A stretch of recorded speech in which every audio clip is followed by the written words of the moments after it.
Hi guys, Marian here. Welcome back to my channel and welcome to me in my kitchen getting ready for Passover. So in my last video, I think, or the one before the last, you guys came with me to the grocery store. Very thankful to have accomplished that task, but I realized I didn't really give you guys a grocery haul, and I just threw the bags in the pantry. But what I actually need to do today is clean out the pantry, and I'm gonna cover our Passover shelves in wrapping paper. Some years I do this, some years I don't. I'll kind of chat you through that decision and how that works in our house as I go. And I very excitedly have a sponsor for part of today's video, which is Tabachnik. You guys know I've worked with them in the past, like a bunch last year, and this year they make kosher soup broths and a bunch of other kosher products, but their broths are available on Amazon. And what's very exciting is in this one, the one I was holding, is glad kosher, as you guys know, and kosher for Passover. So I thought I would also do some recipe testing with this and show you guys what I come up with. I have an idea in mind. I'm really excited about it. So thank you so much for Tabachnik for sending me over the broths. Check them out. If you guys have been watching, they had a redesign. Look at this. They're taller and thinner now. This is a family-owned soup making company. I think one of the oldest, if not the oldest, in the United States. And it's so cool that they offer their kosher products on Amazon, so anyone can get them. So, okay, let's start with the pantry. I'm gonna clean it out, show you guys the haul, and then we'll get into some recipe testing. Passover is coming. Also, yes, I've been seeing all your questions, saying, when am I cleaning the kitchen? Marian, when are you cleaning the kitchen? My husband's been asking the same question. Just kidding. Yeah, I need to clean the kitchen before I can Passover clean the kitchen. And cleaning the kitchen is always the very last step on getting ready for Passover, because once it's cleaned and kosher, you don't want to bring in a piece of pizza. So that video will be coming out, but a little bit closer to Passover. Okay, the pantry. So up here I have my kosher for Passover things that I bought at the grocery store.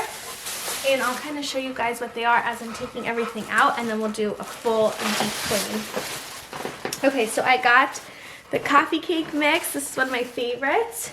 I love the mixed cakes on Passover. They're so good.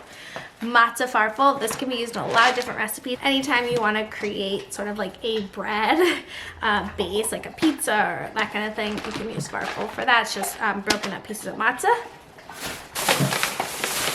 Okay, then for the Seder, I got fruit slices. Gotta be traditional. I also got, this has been such a hot product this year, the macaroons. Not macarons. If you haven't tried Passover macaroons, they're not macarons. They're not that good. But Manischewitz, who's been making these for like a million years, changed the packaging. They used to be in canisters, and now they're in like these bags, and people went insane. There's like protests going on that they changed the packaging. Anyways, got those. Also got some matzo ball soup mix. I do like to make my own, but during the week, like after the Seders, sometimes I just do the mix. I almost forgot. I put it on the side of the kitchen. I also got matzah cake meal. That's what I'm going to be using in my recipe test in a minute as soon as I finish this. Okay, and the last thing I got is more cake mixes. This is how I survive Passover, because I am such a sweet tooth. I have such a sweet tooth. I am such a gluten gal. I'm a gluten gal. I love bread. So the Passover is hard for me, so I stock up on these mixes. Speaking of gluten, I also got gluten-free matzah. I actually prefer the taste of it. It's a lot better. I'll eat this during the year too. And we have some family members who are gluten-free, so I wanted to make sure to get that as well. But it just tastes better. The problem is it's really expensive. This is like $8 a box. And this is like $8 for 5 boxes. I literally don't know how these, they change in price every year, but it's about like $10 for 20 pounds of matzah. Like, it's the cheapest matzah food, the cheapest Passover food item you can buy is a giant thing of matzahs. So that's everything I got at the store the other day. I didn't buy too much because mostly on Passover I just tried to eat meals that don't have bread in them. So like I'll make chicken and vegetables, you know what I mean, instead of like a noodle substitute, if that makes sense. So that's how we do it in our house. But let's clean the pantry, let's organize, cover the shelves. Passover. So I always choose the shelf in my pantry that has the least amount of stuff on it. It's my Passover shelf. And I just moved that stuff to another place on the pantry. I actually moved it to like a higher up shelf because it was stuff we didn't really need. But that's how I choose. Also, I mean, people will, I always get comments about this, but I think I keep my pantry pretty minimal. So it makes it easy to like stock up for Passover and to not have like too much chametz, you know, where I can like put stuff on different shelves because my pantry's never like overflowing, if that makes sense. And then I'm just using this gift wrap paper just to section off the shelf, make it clear, and make sure it's not a chametz shelf. Now on to the recipe testing. So I had this idea. I wanted to think about Passover dinners and what to make for dinner, because that's always the question during the week of Passover. And I don't know who said this. It was probably like a grandmother of mine or something. It was like, if you have a good gravy, anything's gonna taste good with it, right? So all you need to do is like grill your chicken, bake your chicken. If you have a good gravy to go with it, you're set. You can also serve it on salmon, meat, like whatever you want. So I had the idea to make a kosher Passover gravy using the tabachnik broth because they're so flavorful, and matzah cake meal because matzah cake meal is thin enough that I think it won't clump in the gravy, and I think it should be delicious. And then I got a few fresh herbs, really just to make it look nice for y'all, but you don't really need them. The broth itself is so flavorful. So let me whip that up and let you guys know how it goes. So this recipe couldn't be easier. It's really just 2 ingredients, the tabachnik chicken broth, kosher Passover, and so delicious, and matzah cake meal. So I added some fresh herbs. I added tarragon and basil, really just for Instagram to make it look pretty. I mean, fresh herbs are great if you have them on hand. It was delicious, but the gravy itself with just the broth and the matzah cake meal was so good. I'm not kidding, y'all. Actual taste test. It is so good. I've literally been dipping pieces of chicken in this gravy for the past 30 minutes.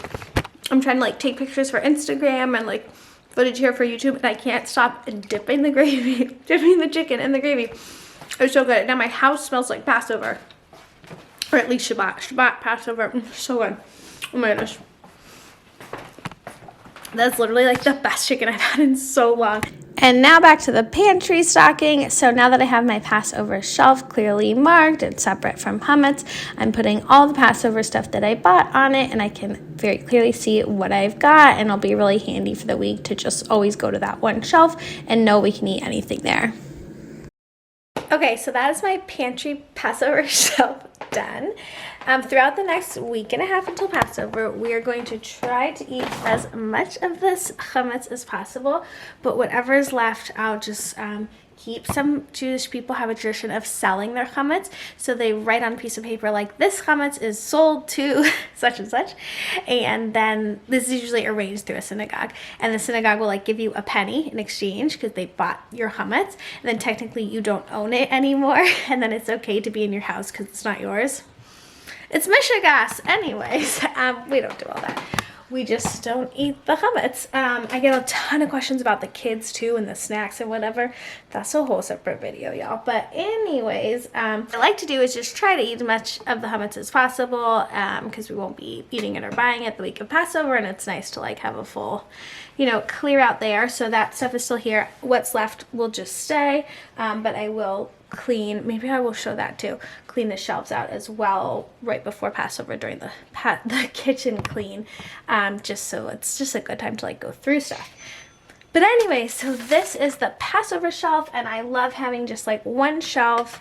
For our family, maybe we'll expand to 2, but right now 1 is kind of fine. Like I said, we're mostly eating foods that are naturally kosher for Passover rather than this like prepared products. But let me show you guys the shelf. This is what it looks like in the pantry. It's covered, which makes it really clear that it's kosher for Passover. I've got the specific kosher for Passover products like the tabachnik broth, kosher for Passover. Anytime you want to know something's kosher for Passover, you're going to look for this texture. There's a few different ones, but it'll say very clearly kosher for Passover.